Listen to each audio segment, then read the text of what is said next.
I still recall that dreadful night. It was the year of our Lord 1191, and I was marching alongside my brothers in arms through the Levant. We had taken Jaffa, and from there, our orders were to push further inland.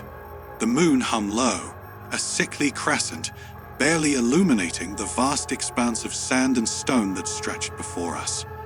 We were weary, drained by battles and plagued by the haunting memories of those we'd sent into the abyss. Little did I know, the worst was yet to come. The whispers began that night. Faint, like a lover's breath against one's ear, but colder. Oh, so much colder.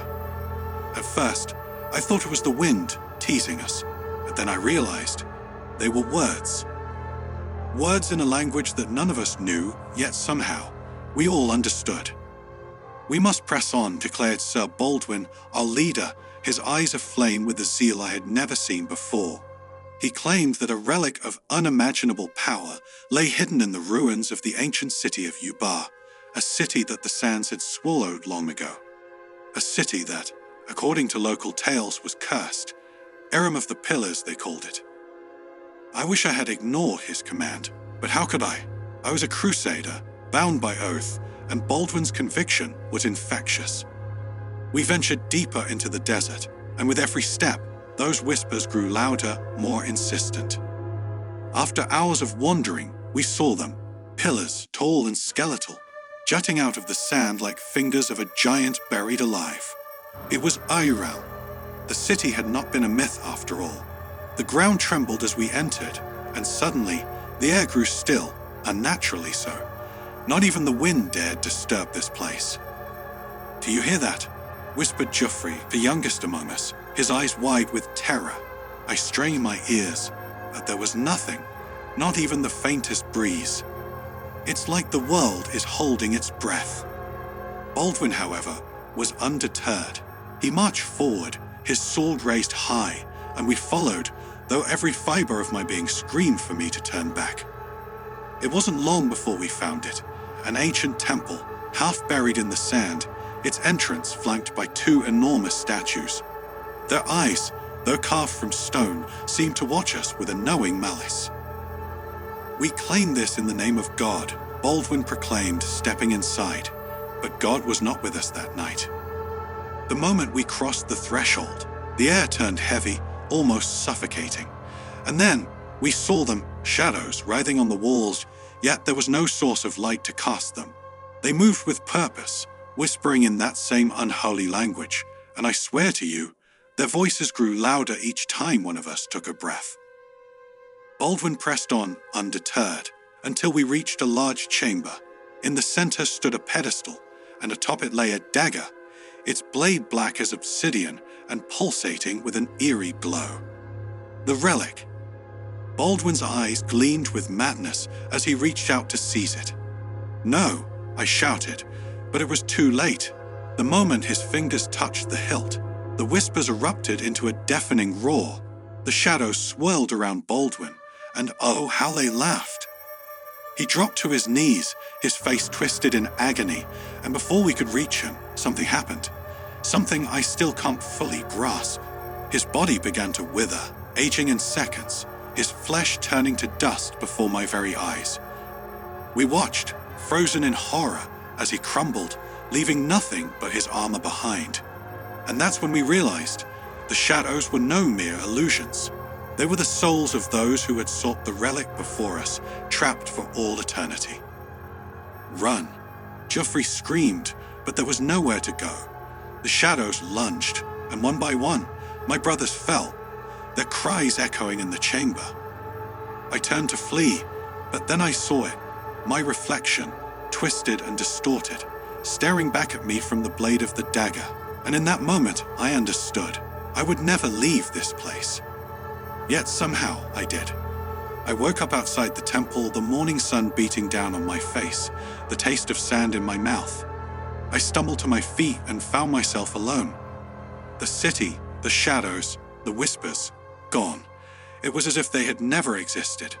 But Baldwin's armor remained, half buried in the sand, the dagger still clutched in his skeletal hand. I ran, abandoning my oath, my brothers, everything. I thought I was free, but I was wrong. Years have passed, and I've done everything to forget. I returned to England, hung up my sword, and tried to rebuild a life that no longer felt like mine. But no matter how far I ran, the whispers followed. They started faint, barely a murmur, but with each passing night, they grew stronger, and their message became clearer. Then, one evening, as I sat by the hearth, I saw it, the dagger. It lay there, resting on the mantel, though I had never brought it with me. Panic surged through me, but I couldn't tear my eyes away. And that's when I heard it, distinct and unmistakable. Baldwin's voice calling my name. I reached out, trembling, unable to resist. The moment my fingers touched the blade, everything went black. I found myself back in Iram, standing in that forsaken chamber, my brother's shadows staring at me from the walls.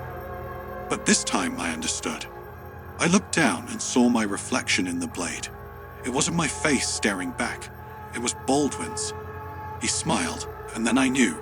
I was never meant to escape. None of us were. The curse wasn't a place. It was a cycle, binding us together, forever trapped. And now it's my turn to wait for the next fool who will come, seeking what should never be found.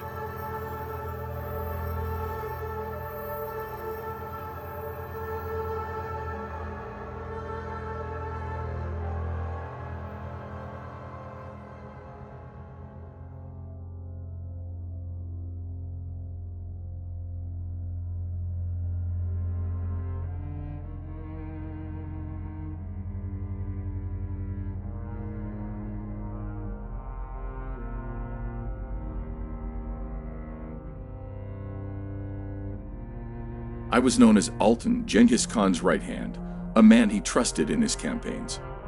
Our mission took us to what we now call Karakoto, a distant city on the banks of the Ijan River, where the wind sang with the tone of 1,000 forgotten voices.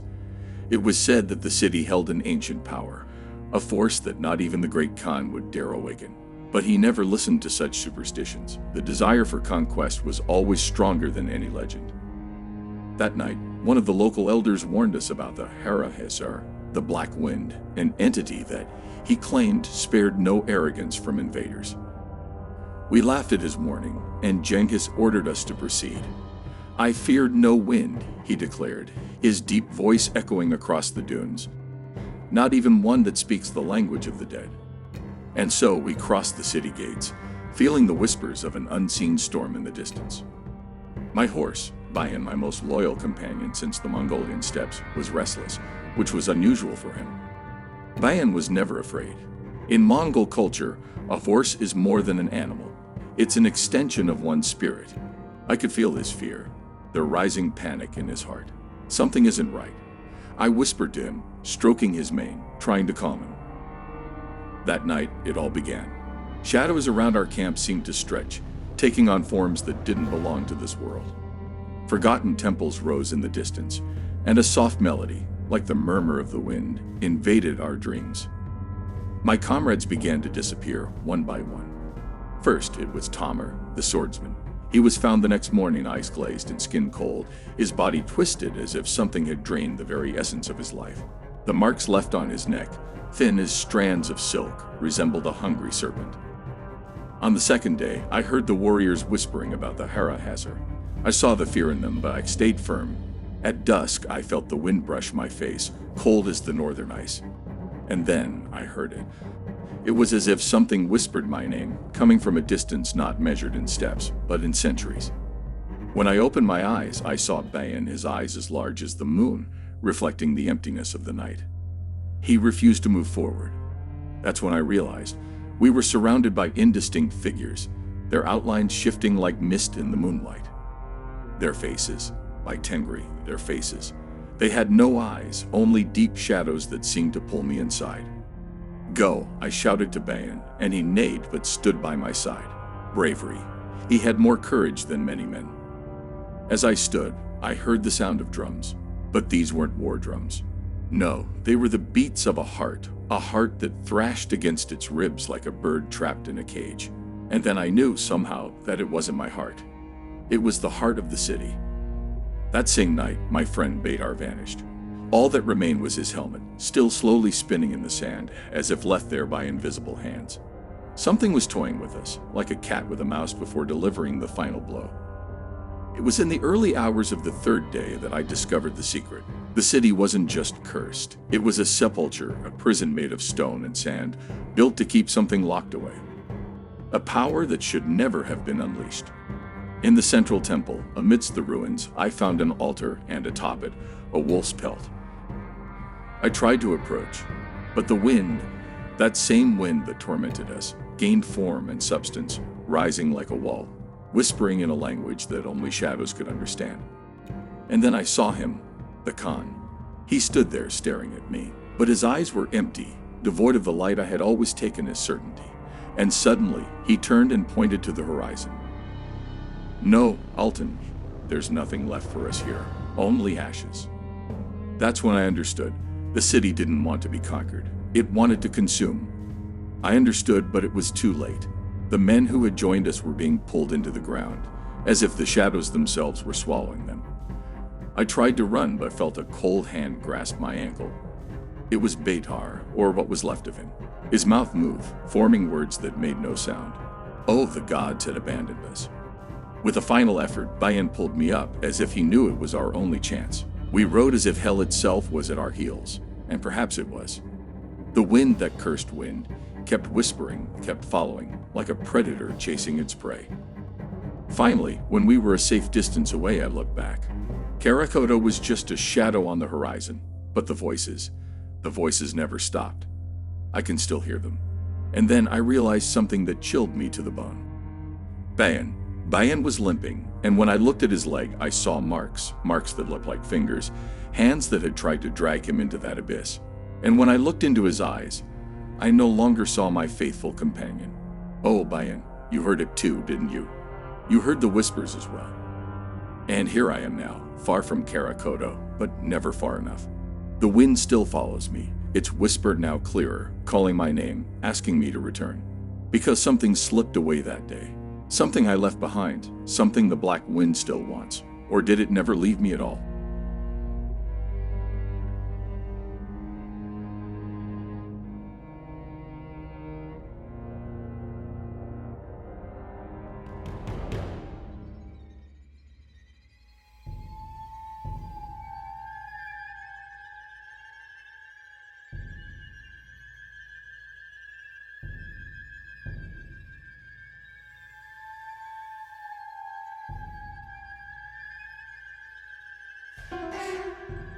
My name is Alphonse, a scribe and advisor of the court of William, Duke of Normandy. I hold certain privileges, having been born into a respectable family, but in essence, I am just a man fortunate enough to have learned how to read and write. It was the year 1037 when everything began, when the peace of my existence was shattered by a curse that haunts me to this very day.